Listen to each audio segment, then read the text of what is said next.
Hey, what's going on, my good people? Yeah, we still trying to piece together the case of Jelani Day. And we still need answers. So we still searching for answers. And in this video right here, we're going to piece some things together.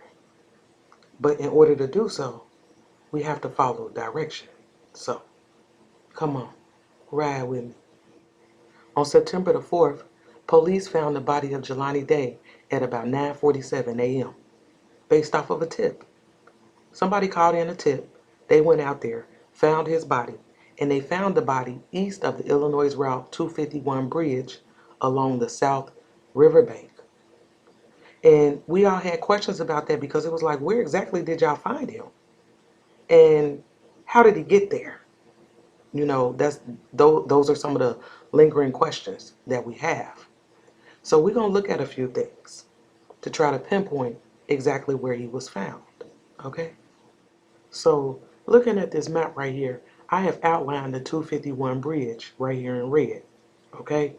And when we think direction, they said east of the 251 bridge. So looking at this map right here, it would be to your right of the bridge, of that red line, okay? But then it said near the South Riverbank. So this is what I picture. The South Riverbank should be this area right here. What do y'all think? It should be this area. One thing to take note of is the fact that the Illinois River flows west, okay? And if you're looking at this map right here, that means it would flow in the direction that I have those red arrows. It will flow that way. In this article that I found, it said that Jelani Day's family organized a balloon release Friday afternoon at Lock 14 along the Illinois and Michigan Canal in LaSalle, Day's last known location. And when I read this, I was like, Lock 14? And I'm not really too familiar with maps and things like that. That's just not my area, okay? It's not. But thanks to our family members, we found out where Lock 14 was located. And my first question was, what the hell is a river lock? What's a lock? And it says that it's on a canal or river. A lock is a place where walls have been built with gates at each end so that boats can move to a higher or lower section of the canal or river by gradually changing the water level inside the gates.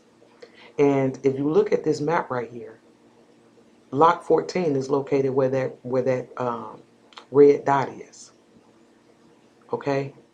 And to give you a better understanding of where this lock is in relation to the bridge, look at this map right here.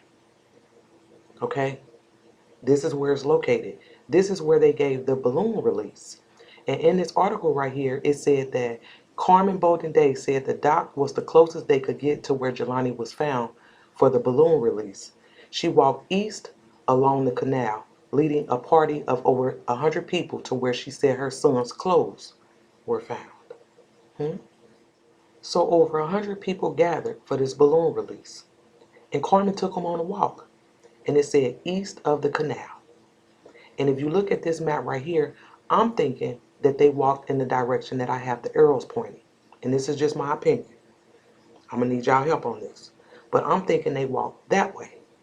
And the part right there on your left-hand side that I have circled, it looks like it stops. So I don't know what that is.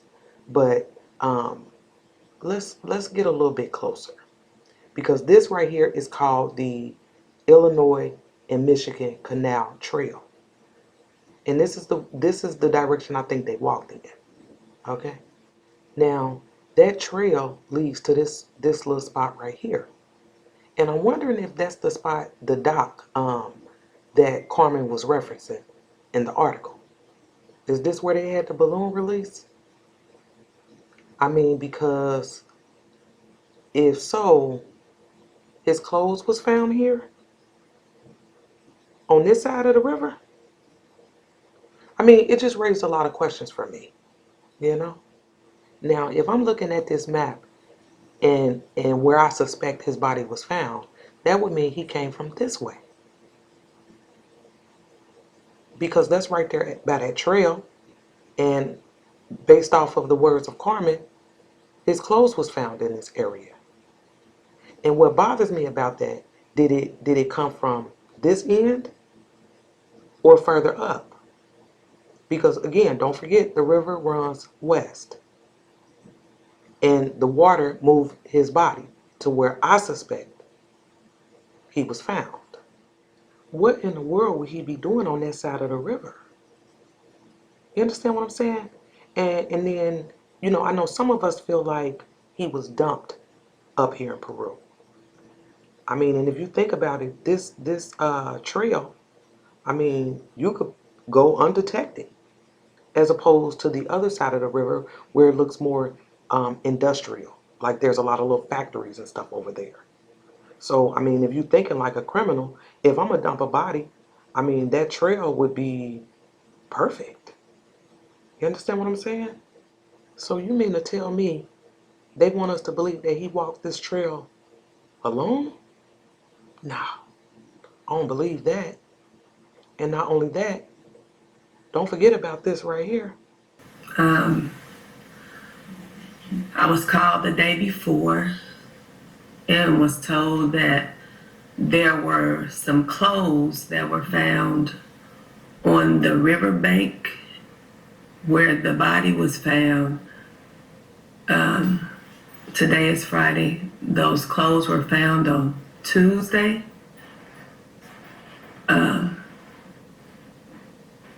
No, those clothes were found on Wednesday by two bored girls from ISU that decided they would go down to where they found the body.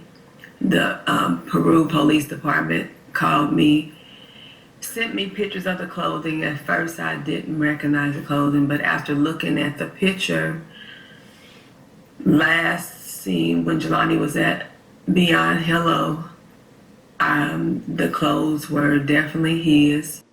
Yeah, don't forget about that. Those two girls went and found Jelani's clothes. Y'all heard what she just said? And if they were found along this trail, like I suspect, I mean, what made them go there?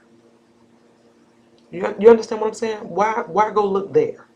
Because they found his clothes. We're going to need some help on this. I mean, we're going to need Gray Hughes, somebody. Somebody go get Gray Hughes. We need him right now. And while we wait, take note of the fact that she said that after those girls found those clothes, the police sent Carmen a picture. And at first she wasn't sure if they belonged to Jelani. But then she went back to the picture of him being last seen at Beyond Hello and then was like, oh yeah, those are his clothes. And understand this, the shirt and the hat was found in the car. And I said in previous videos, then that means he was only in his shorts, socks, and shoes. Unless some of y'all believe he changed again. But she said that based off of this picture right here, those clothes that they found near the body was his. Okay? Now, when we got that, some of the autopsy details, there were some things that stood out and had people kind of like scratching their heads like, oh, wait a minute. Like this right here. Carmen's private forensic pathologist couldn't find a brain, organs, liver, spleen. He couldn't find nothing. But the problem is, they told us that the organs were liquefied. People took that as the organs being missing, and they ran with it. I seen it. I seen it in the comments under the last video. When we had a conversation after I uploaded this video, I was even saying, I'm like, they're not missing. That's not what this is saying. It's saying that they're just liquefied. So they're not in its normal state. Okay? And that's just what happens in a decomposing body. Okay? And people ran so far with it that Carmen had to come out and release a statement. And this is what she said. Some things need and have to be clarified. No organs were missing. I do not want to stray off from the facts. There were contradicting facts from the first preliminary autopsy compared to the second independent autopsy, but this is not a case of organ harvesting. And a lot of people thought that. And, you know, everybody has a right to their opinions. I get it. And that's just like, in that last video, I want to clear something up. Now, when you have a body that's submerged in water, I made the comment that it decomposed twice as fast. But let me just clear it up because I don't think I explained it correctly. It does decompose fast, but you have to understand when the body is in water, it actually slows down decomposition. But here's the thing. When the body is removed from the water, it accelerates decomposition. Decomposition moves faster when the body is pulled from the water. That's what I meant. But it came across as if, the body's going to decompose faster while in the water. But at some point, he had to have surfaced on land. Now, I know decomposing bodies, they bloat when gases are released, and which causes them to float. And at some point, if not all of his body, some of his body reached the surface. Now, the rumors about Jelani's organs being missing was so significant that this man right here came out. Him. He's the LaSalle County coroner, Richard Plock. He came out and made a statement. He told us that some of the organs were severely decomposed due to the body being in the water, but none were missing. Okay? None were missing. And I know some people ain't gonna believe that, because now we at the point where it's like, who do we trust? But the fact that he said none were missing, that kind of stood out to me. And I'm gonna be honest with y'all, I'm more concerned about the lungs because I want to know if they're going to be able to detect whether or not Jelani drowned or if he was dead before he hit that water. That's a big thing for me. And in the process of doing a little research, I ran into what was called diatoms. I've heard it pronounced diatoms. I've heard it pronounced diatoms. It is what it is. We still ride. But diatoms provide key evidence for forensic investigations of suspected drowning deaths. And it says, as a person drowns, they inhale water into the lungs. This water, along with any microscopic animals floating around, gets taken up in the bloodstream and circulated around to the internal organs. Following drowning, diatoms are known to aggregate in the bone marrow, especially the long bones such as the femur. Now, I want to know if this is going to be present in the lungs. Because if it is, that would mean that he drowned in that water.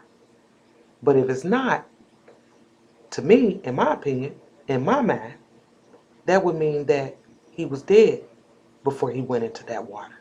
Y'all understand what I'm saying? That piece of information is going to be huge in this case, as far as I'm concerned. I mean, now, y'all let me know what y'all think, but I think this is going to be a big key piece to this puzzle.